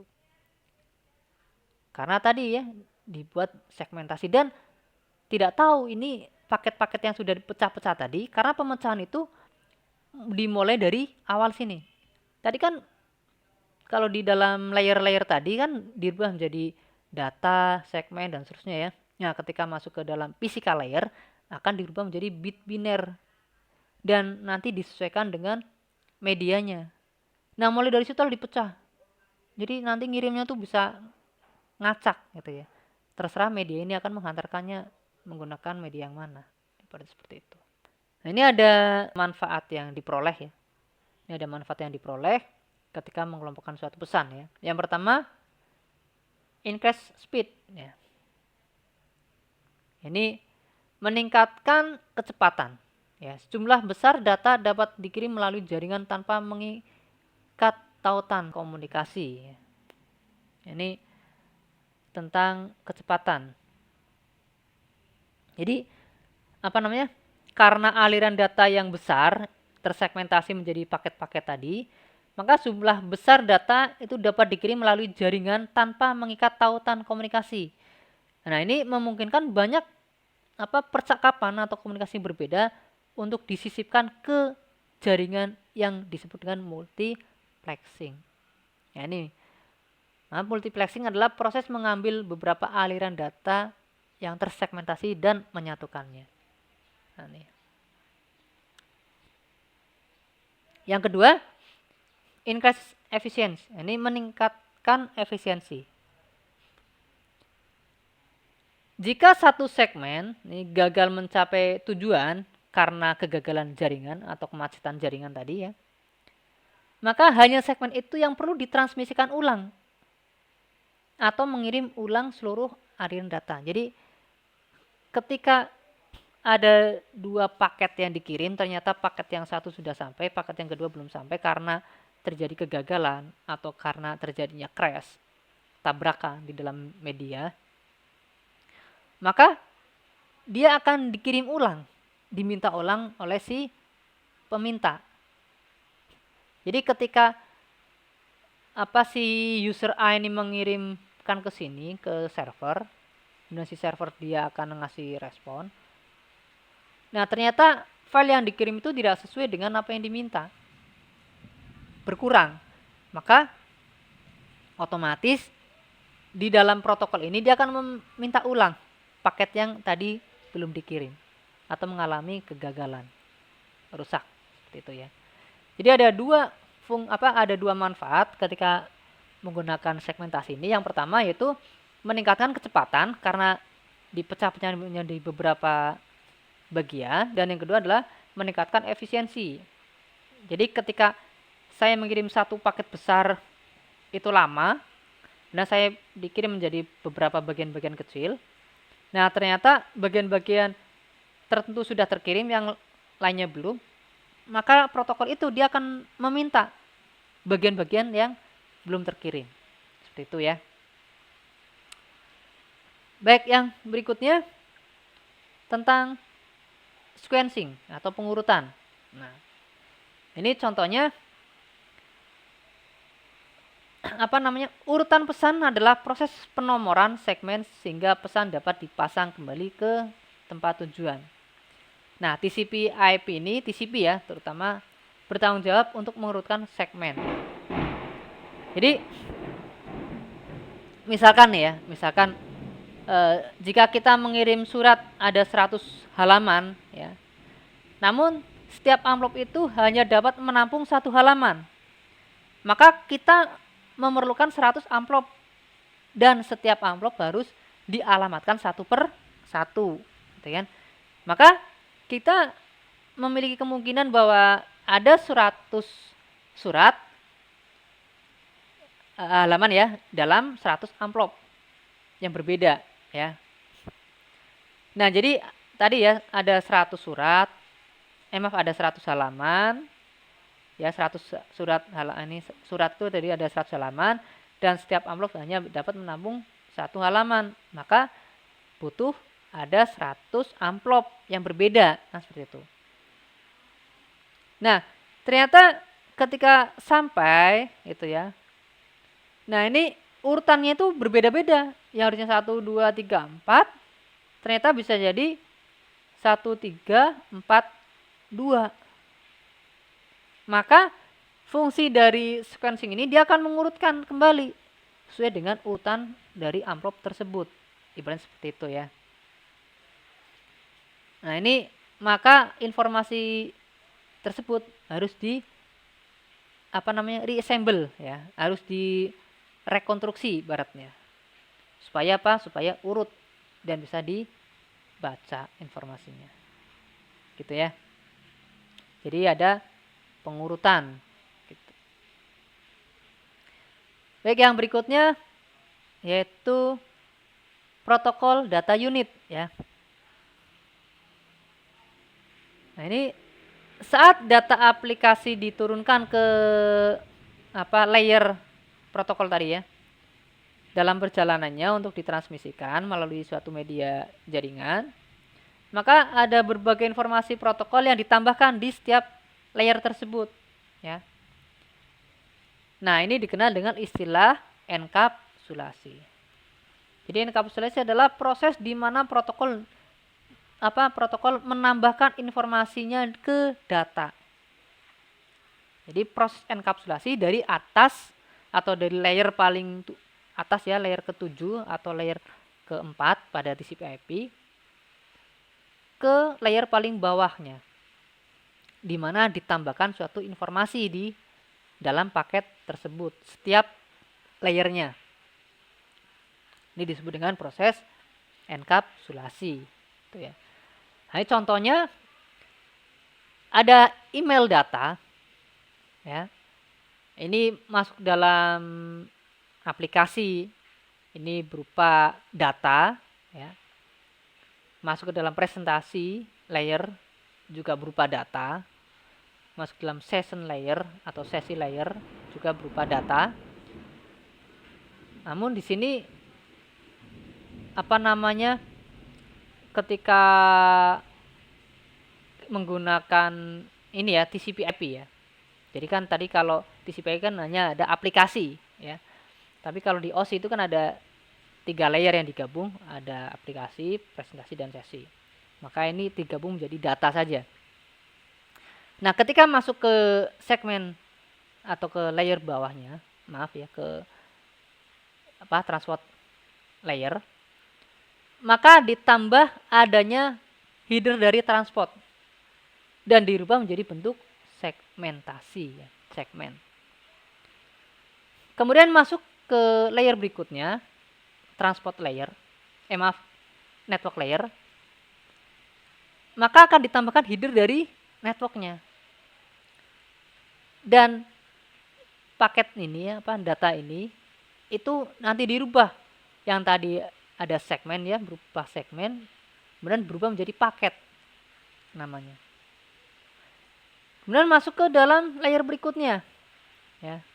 Nah, ini ditambahkan dengan header dari frame dan frame untuk trailer, untuk membawa nantinya sebagai media pembawanya ya.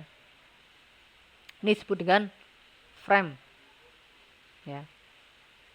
Kemudian masuk ke layer paling bawah lagi. Ini disebut dengan bit. Ya, dirubah menjadi bentuk bit 0, 1, 0, 1. Nah, ini pada setiap tahapan proses, PDO memiliki nama yang berbeda untuk mencerminkan fungsi barunya. Dari data, berubah menjadi segmen, berubah menjadi paket, berubah menjadi frame, dan terakhir berubah menjadi bit. Ya. Tidak ada konvensi penamaan universal untuk PDU. Nah, dalam materi ini, PDU diberi nama sesuai dengan protokol suite TCP/IP. Ya, ini lebih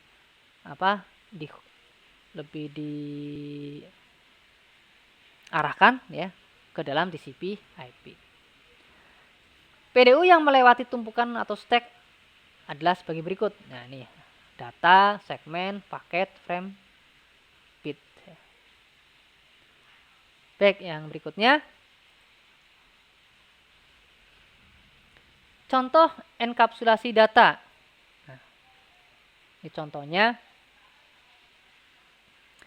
Enkapsulasi adalah proses top down ya, dari atas ke bawah.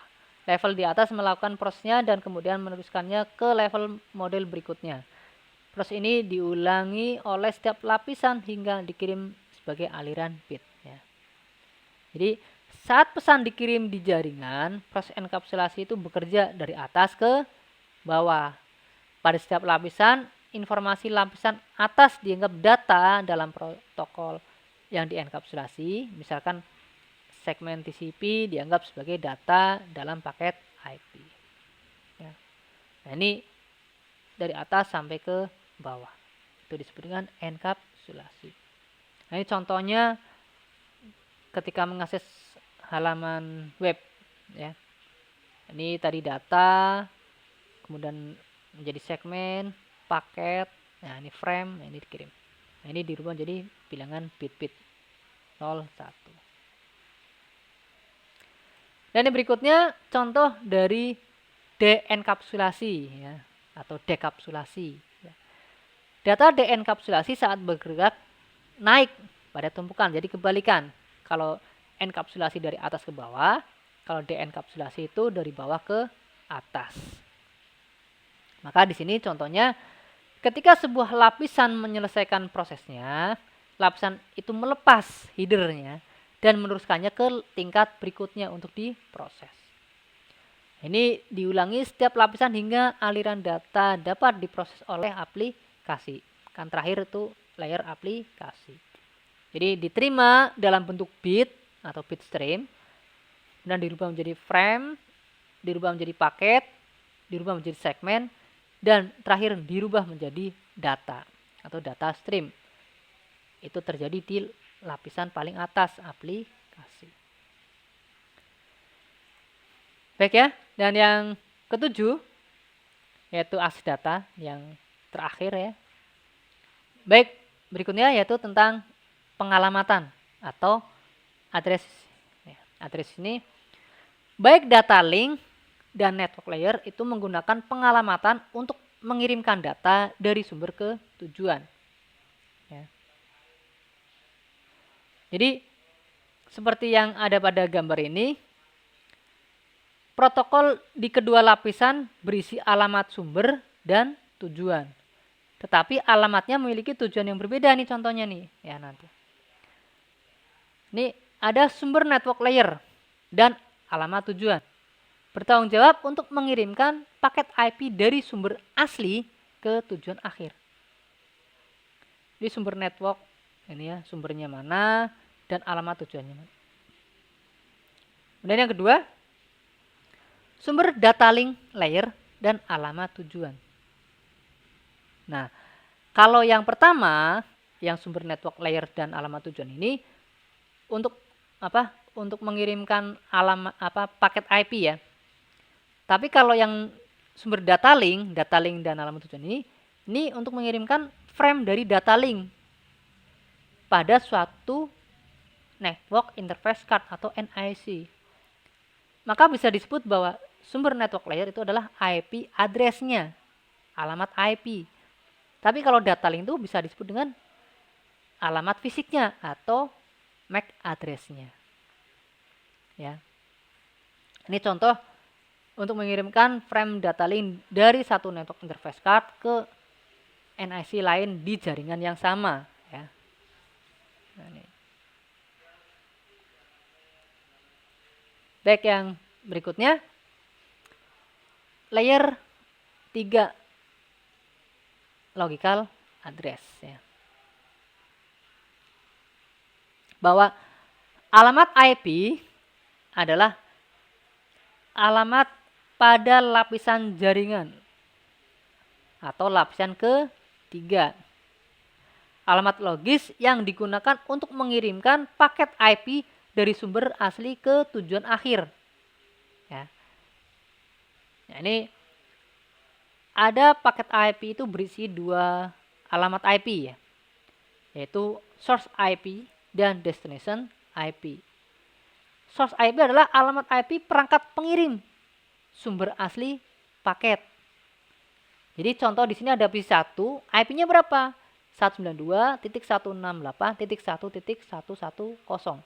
Ini adalah alamat IP sumber asli. Nah, untuk yang destination IP, alamat IP perangkat penerima atau tujuan akhir paket. Nah, ini tujuan akhirnya berapa? Alamat IP-nya 172.16.1.99. Dan ini nanti tidak akan berubah. Ya. Nah, alamat-alamat ini mungkin berada di link atau remote yang sama atau jaringan yang sama. Bisa jadi seperti itu ya. Terus bagaimana kalau misalkan jaringannya berbeda? Sama, nanti tujuannya tetap sama.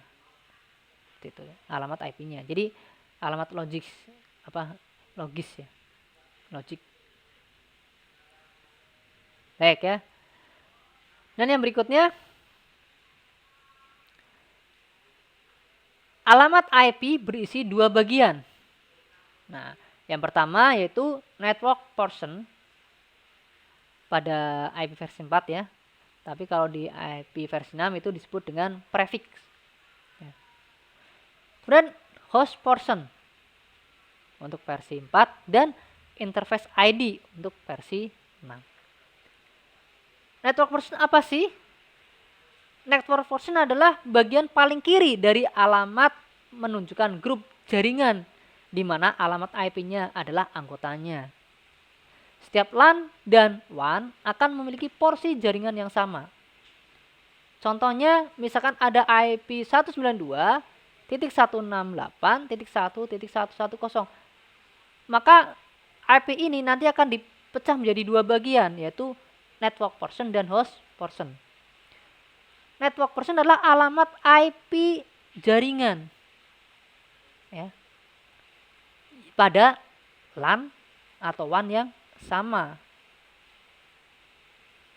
Kalau misal LAN atau WAN yang berbeda, yaitu bisa disebut dengan IP network juga, tapi bisa jadi IP networknya berbeda ya. Artinya nanti IP ini nanti akan dipecah menjadi 2 bagian, intinya seperti itu ya, yaitu bagian network portion dan host portion.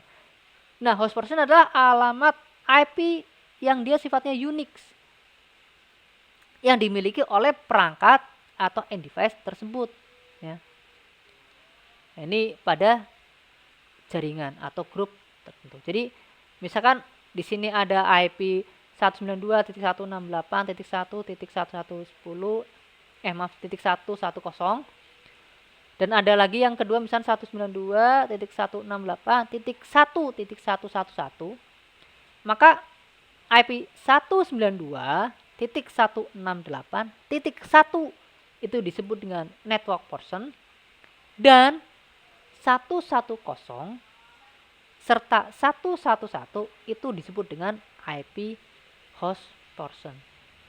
Itu IP yang dijadikan Unix ya, IP Unix yang tidak bisa sama dalam satu jaringan. Itu ya. Baik, berikutnya perangkat di jaringan yang sama. Ketika perangkat berada di jaringan yang sama, sumber dan tujuan akan memiliki nomor yang sama di bagian jaringan. atau disebut dengan host portion ya. Ini contohnya ada PC1 dan FTP server, di mana PC1 itu IP-nya 192.168.1.110, dan untuk FTP server 192.168.1.9. Nah, yang angka sama ini 192.168.1 ini disebut dengan network portion ya. Sedangkan yang 1.1 dan 9 ini disebut dengan host portion. Nah, ini harus unik. Di gambar juga di sini akan terlihat untuk IP sumber ini networknya ini tadi ya 192.168.1 dan host portionnya untuk yang PC 1 itu 110, dan untuk yang tujuannya ini FTP server ini 9 nih.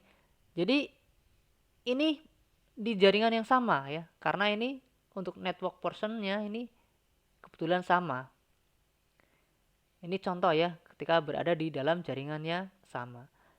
Nah, untuk MAC address-nya, ini tujuannya itu adalah CCCC ini contoh saja ya, contoh CCC ini. Kemudian untuk yang sumbernya MAC address-nya ini. Ini ketika berada di jaringan yang sama ya. Baik, berikutnya rule data link ya. Ini peran dari lapisan data link pada jaringan yang sama. Ketika perangkat berada di jaringan Ethernet yang sama, frame data link akan menggunakan alamat MAC sebenarnya dari NIC tujuan. Alamat MAC secara fisik tertanam ke dalam Ethernet NIC dan alamat lokal. Ini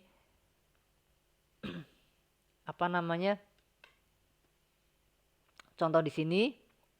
Ini alamat MAC itu yang sumbernya ini ya, contohnya A ini, dan yang tujuan ini yang CC ini. Alamat MAC sumber akan menjadi originator di link, dan alamat MAC tujuan akan selalu berada pada tautan yang sama dengan sumber atau link yang sama dengan sumber ini, meskipun tujuan akhirnya itu jauh. Nah, ini contohnya ketika dalam jaringan sama ya, ini akan mengirim nih. Ini dari sini PC mengirim data ke sini. Maka di sini paket yang akan dikirim nanti berupa ada paket IP dan ada paket frame dari header data link. Maka yang dikirim ini nanti isinya alamat IP sumber ini dengan MAC address ini, dan alamat tujuannya ini dengan MAC address ini. Ini yang nanti akan dikirim ke sini. Jadi data yang dikirim itu isinya ini. Walaupun ini berada di tujuan, tetap nanti informasinya dia akan dikirim. Mencari ya. Nah, seperti itu. Nah, biasanya kalau menggunakan paket tracer itu nanti akan terlihat ya. Baik, berikutnya ini ketika perangkat berada di jaringan yang berbeda ya, atau disebut dengan remote network, jaringan jauh. Ini dianggap sebagai jaringan yang berbeda. Apa yang terjadi jika tujuan akhir berada di LAN yang berbeda atau berada LAN yang jauh ya, tidak sama. Atau di sini apa yang terjadi jika tujuan akhir sebenarnya tidak berada di LAN yang sama dan jauh ya. Ini tidak berada di sini. Kalau tadi kan tujuannya di sini ya. Nah, ini tujuannya akhir di sini. Apa yang terjadi ketika PC1 mencoba menjangkau server web? Nah, ini server web. Dan apakah ini mempengaruhi lapisan network dan data linknya? Nah, maka nanti di sini akan terlihat nih. Tadi untuk sumbernya ini kan 110 ya. Kemudian tujuannya kalau tadi di sini, nah ini tujuannya di sini nih 99. Maka berbeda ketika dengan jaringan yang sama. Ketika berada dalam jaringan sama, source IP, destination IP, MAC source dan destination MAC ini sama sesuai dengan device-nya. Maksudnya apa? Kalau tadi sebelumnya ini di sini IP tujuannya ini 9, di mana MAC tujuannya C. Nah, ini. Dan ini sumbernya 110, MAC-nya A. Nah, ini sama. Tapi ketika dia berada di jaringan yang jauh, yang berbeda di sini, maka si IP tujuan ini sini sama ya, 99 yang dituju ini. Sedangkan MAC address-nya kan A, B, C, D. Tetapi di sini yang tercatat apa? Bukan MAC address-nya ini, tapi MAC address-nya device yang terdekat. Nah, di sini device apa? Device dari router pada jaringan tersebut. Artinya jaringan yang ada di PC sumber. Contoh PC1 sumber ini ya. Di mana PC1 itu terhubung dengan router 1. Maka tujuannya IP-nya tujuan web server yaitu 99, tetapi MAC address tujuan bukan ABCD, tetapi 1111. Punya siapa? Punya MAC address-nya router 1. Gitu ya. Jadi berbeda kondisi data link-nya, informasi dari data link. Karena data link itu dia melekat pada network interface card-nya. Maka yang terdekat di sini. Gitu ya, yang diangkut seperti itu. Baik ya. Baik, berikutnya. Nah, aturannya, rule-nya. Rule of the network layer address. Nah, ketika sumber dan tujuan memiliki porsi jaringan yang berbeda, ini berarti mereka berada di jaringan yang berbeda. Ini contohnya PC1 IP-nya 192.168.1 dan web server itu 172.16.1. Berarti ini berada di jaringan yang berbeda. Ini sudah beda IP ya, beda kelas. Ini berarti sudah berbeda jaringan ya. Baik, yang berikutnya rule data link address ya. Di berbeda IP networknya ya, dengan berbeda IP network. Jika tujuan akhir adalah jarak jauh, artinya tidak satu jaringan, maka layer 3 akan menyediakan layer 2 dengan alamat IP default gateway lokal, juga dikenal sebagai alamat router. Nah, ini default gateway. Maka nanti yang dituju adalah default gateway-nya. Default gateway adalah alamat IP interface router yang merupakan bagian dari LAN ini dan akan menjadi pintu atau gateway ke semua lokasi jarak jauh lainnya. Jadi ketika PC1, maka inilah titik di sini, interface ini yang dijadikan IP default gateway. Maka PC1 dengan IP 192.168.1.110 default gateway-nya adalah 192.168.1.1. Itu yang dijadikan gateway PC1 ini. Ya. Semua perangkat di LAN harus diberitahu tentang alamat ini, yaitu alamat default gateway tadi.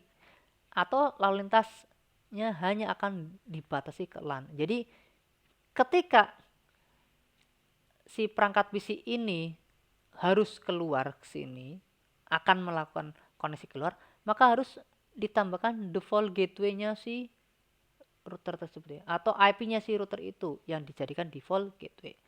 Kalau tidak, maka dia lalu lintasnya akan dibatasi, di mana hanya di jaringan LAN-nya itu sendiri saja, tidak bisa keluar. Nah, setelah layer 2 pada PC1 diteruskan ke default gateway atau router, maka router kemudian dapat memulai proses perutan ya. Perutan berarti mencari rutenya untuk mendapatkan informasi ke tujuan sebenarnya. Jadi nanti di sini fungsi router itu dia akan mencari nih informasi di belakang router itu ya. Bahwa IP ini ternyata PC ini ternyata akan melakukan koneksi ke dalam server web ini, yaitu dengan IP 172.16.1.99. Maka router ini akan mencari rutenya. Karena ini mentoknya di sini, mentok di router 1 ini. Nah, nanti di sini fungsi untuk meneruskan, mencari rute di mana letak dari web server tersebut. Gitu ya. Baik, yang berikutnya pengalamatan data link adalah pengalamatan lokal sehingga akan memiliki sumber dan tujuan untuk setiap tautan, setiap linknya. Di mana alamat MAC untuk segmen pertama adalah sumbernya ini MAC address-nya AAA ini yang dimiliki oleh PC1. Dia akan mengirim frame dengan tujuannya mana? Tujuannya ini R1 ini. Karena tadi ya, kalau MAC itu dia yang terdekat di sini.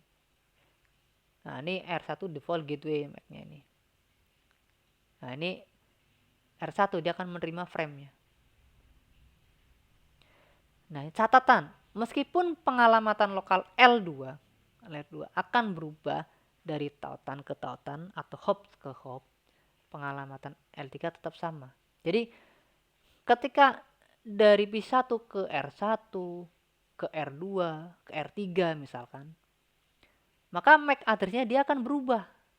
Di layer 2, dia akan berubah frame-nya. Tapi pengalamatan di layer ketiga atau IP-nya dia tetap sama. Ya, jadi mau dimanapun jauhnya IP address dia akan tetap sama tujuannya. Ketika saya akan melakukan tes koneksi ping ke alamat Google misalkan jauh, maka akan sama. Tapi MAC address-nya dia akan mengikuti dengan MAC address perangkat di depannya. PC1 berarti dia akan menggunakan MAC address ini. R1 dia akan menggunakan MAC address yang ini. R2 misalkan menggunakan MAC address yang ketiga dan seterusnya. Itu ya. Jadi terus. Baik, berikutnya yaitu tentang data link address. Nah, data link address. Karena pengalamatan data link adalah pengalamatan lokal, itu akan memiliki sumber dan tujuan untuk setiap segmen atau lompatan perjalanan ke tujuan. Alamat MAC untuk segmen pertama adalah sumber PC1 NIC mengirim frame tadi ya. Nah, ini frame-nya. Ini PC1 nih. Ini ada L2 berarti dia isinya tentang MAC-nya. Dengan tujuan first router pertama nih. Default gateway interface. Maka ini menerima frame-nya. Jadi di sini nah ini router ini, nah ini menerima frame. Nah, ini akan diteruskan. Masuk ke sini router kedua ini. Dia akan menerima frame dari sini, dari router 1 dan seterusnya. Jadi nanti untuk destination NIC itu akan berubah. Ini ya. Tapi untuk IP sama. Ini isinya L2 ini berubah. Ini maka di sini yang tadinya sumbernya MAC-nya punya PC1, tujuannya L2 ini punyanya ini ya. Maka ketika dia masuk ke sini nanti dia berubah nih, nanti bukan punyanya PC1 lagi MAC-nya, tapi sudah menjadi MAC yang lain. Ya, jadi punyanya router kedua. Jadi nanti yang ini isinya router yang ini. MAC-nya berapa tujuannya? NIC ini yang keluar sini. Kemudian dia apa namanya sumbernya ini ya. Jadi ini sumbernya ini, maaf. Kemudian nanti sini. Artinya untuk MAC itu dia berubah-ubah. Tapi kalau yang IP address dia tetap sama. Alamat MAC untuk hop kedua adalah sumber first router. Nah, ini router pertama tadi ya. Kemudian exit interface. Nah, ini keluar nih. Berarti ini sumbernya ini. Tadi kan yang sebelumnya ini kan ini ya.